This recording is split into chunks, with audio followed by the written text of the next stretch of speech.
Assalamualaikum warahmatullahi wabarakatuh. Perkenalkan, nama saya Nadine Ashira dengan NPM 184240030. Hari ini saya akan menjelaskan apa itu Artificial Intelligence dan Machine Learning.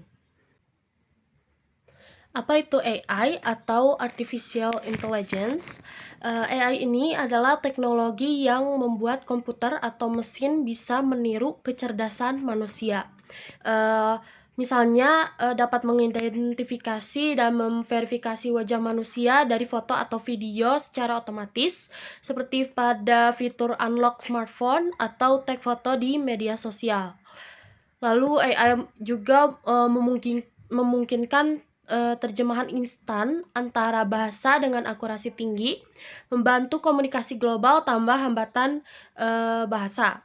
Lalu sistem AI dapat menganalisis preferensi pengguna untuk menyarankan film, produk, atau konten yang relevan berdasarkan pola perilaku sebelumnya.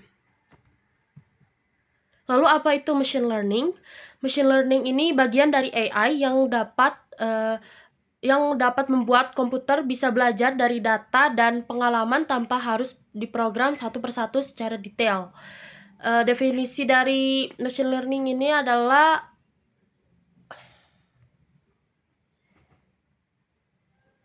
satu persatu secara detail. Cara kerja machine learning ini, komputer itu tidak hanya menjalankan perintah, tetapi menganalisis data, menemukan pola tersembunyi, dan menggunakan pola tersebut untuk membuat keputusan atau prediksi. Contoh penerapannya itu memprediksi kelulusan siswa berdasarkan nilai absensi dan hasil ujian sebelumnya. Sistem belajar dari data historis untuk membuat prediksi akurat.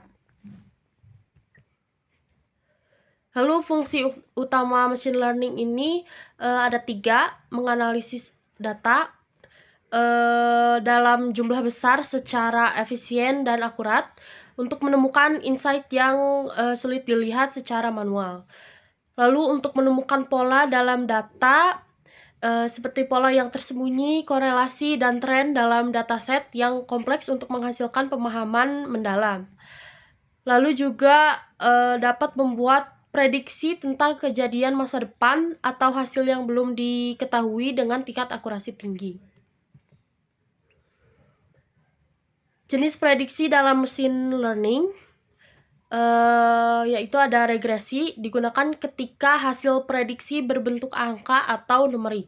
Contohnya adalah memprediksi harga rumah, memprediksi jumlah penjualan, memprediksi pendapatan, atau memprediksi nilai ujian. Karena hasil akhirnya berupa angka, maka jenis prediksi ini disebut prediksi numerik. Untuk menilai apakah hasil prediksi regresi sudah baik atau belum, ada beberapa ukuran yang digunakan seperti R-squared, MAE, RMSE, dan MAPE. Salah satu yang paling mudah dipahami adalah MAE atau Mean Absolute Error. MAE ini menunjukkan rata-rata kesalahan antara hasil prediksi dengan data sebenarnya. Misalkan nilai MAE adalah 2000, artinya rata-rata kesalahan prediksi model adalah sekitar 2000.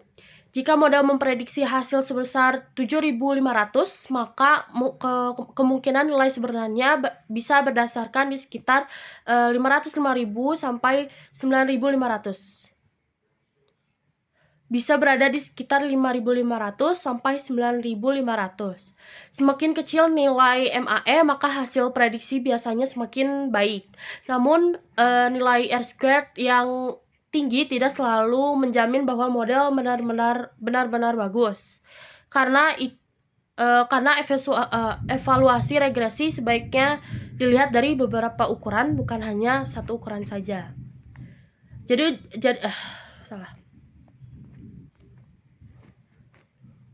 Jenis prediksi yang kedua adalah klasifikasi. Klasifikasi ini digunakan ketika hasil prediksi berbentuk kategori. Contohnya, memprediksi apakah siswa itu lulus atau tidak, apakah email yang masuk itu spam atau bukan spam, atau komentar termasuk komentar positif, negatif, atau netral. Klasifikasi dibagi menjadi dua, yaitu binary classification dan multi-class classification. Binary classification adalah klasifikasi yang hanya memiliki dua kategori, contohnya lulus atau tidak lulus, ya atau tidak, benar atau salah, serta output 1 atau 0. Sedangkan multi-class classification ini adalah klasifikasi yang memiliki lebih dari dua kategori. Contohnya komentar positif, negatif, atau netral. Untuk menilai hasil klasifikasi biasanya digunakan confusion matrix dan classification report. Di sini ada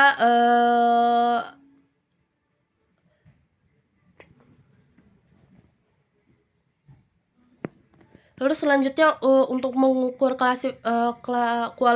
kualitas prediksi regresi ini ada yang tadi MAE, mean absolute error, untuk rata-rata kesalahan prediksi, lalu R-squared dan RMSE, yaitu kalau R-squared itu mengukur seberapa baik model menjelaskan variasi data, sedangkan RMSE ini menghitung akar rata-rata kuadrat kesalahan sensitif terhadap outlier. Lalu MAPE dan tips evaluasi. MAPE ini menunjukkan presentasi kesalahan menggunakan beberapa metrik evaluasi sekaligus untuk mendapatkan gambaran lengkap kualitas prediksi model.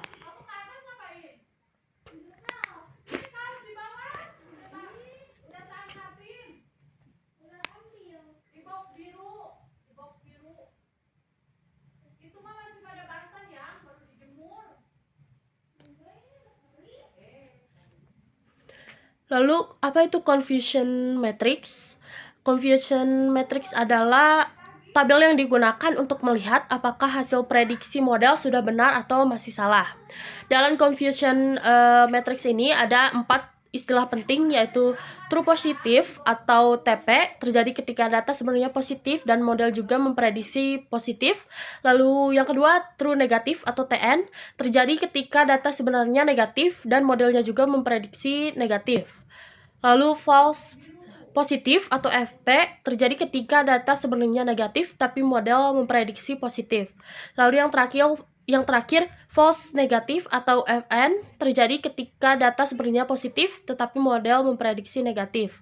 False negatif ini sering dianggap berbahaya dalam beberapa kasus, misalnya bidang kesehatan. Pasien sebenarnya sakit tetapi sistem memprediksi bahwa pasien tersebut sehat. Hal ini berbahaya karena orang yang seharusnya mendapatkan penanganan justru dianggap tidak bermasalah. Jadi dalam beberapa kondisi kita perlu memperhatikan nilai false negatif agar tidak terlalu tinggi.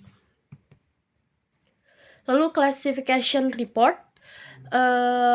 Classification report ini berisi beberapa ukuran evaluasi, yaitu akurasi, presisi, recall, F1 score, dan support. Akurasi ini menunjukkan seberapa banyak prediksi yang benar dari seluruh data. Presisi menunjukkan dari semua data yang diprediksi positif, beberapa yang benar-benar positif. Jika presisi tinggi, berarti jumlah false positifnya rendah. Recall menunjukkan ada semua data yang sebenarnya positif, beberapa yang berhasil diprediksi positif oleh model. Jika recall tinggi, berarti jumlah false negatifnya itu rendah. F1 score adalah gabungan antara precision dan recall. F1 score ini digunakan ketika kita ingin menyeimbangkan antara presisi dan recall, terutama jika kita ingin memperhatikan false positif dan false negatif secara bersamaan.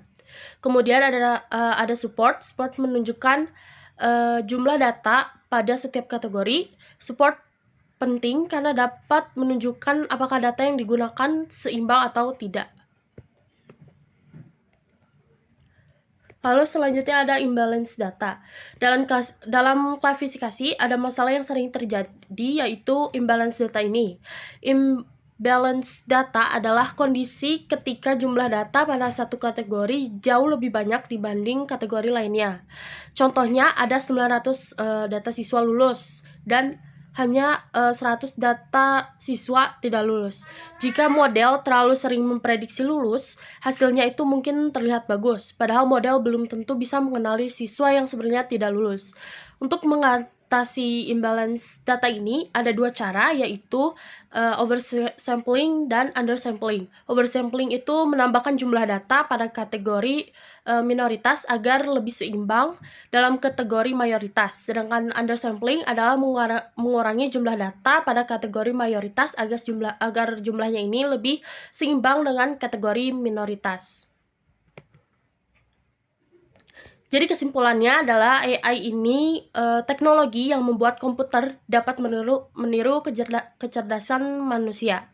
Salah satu bagian dari AI adalah machine learning, yaitu proses komputer belajar dari data untuk menemukan pola dan membuat prediksi. Jika hasil prediksinya berupa angka, maka disebut regresi, sedangkan jika hasil yang diprediksi itu berupa kategori, maka disebut klasifikasi. Regresi dievaluasi menggunakan ukuran seperti MAE, RMSE, MAPE, dan R-squared. Sementara klasifikasi dievaluasi menggunakan confusion matrix dan classification report.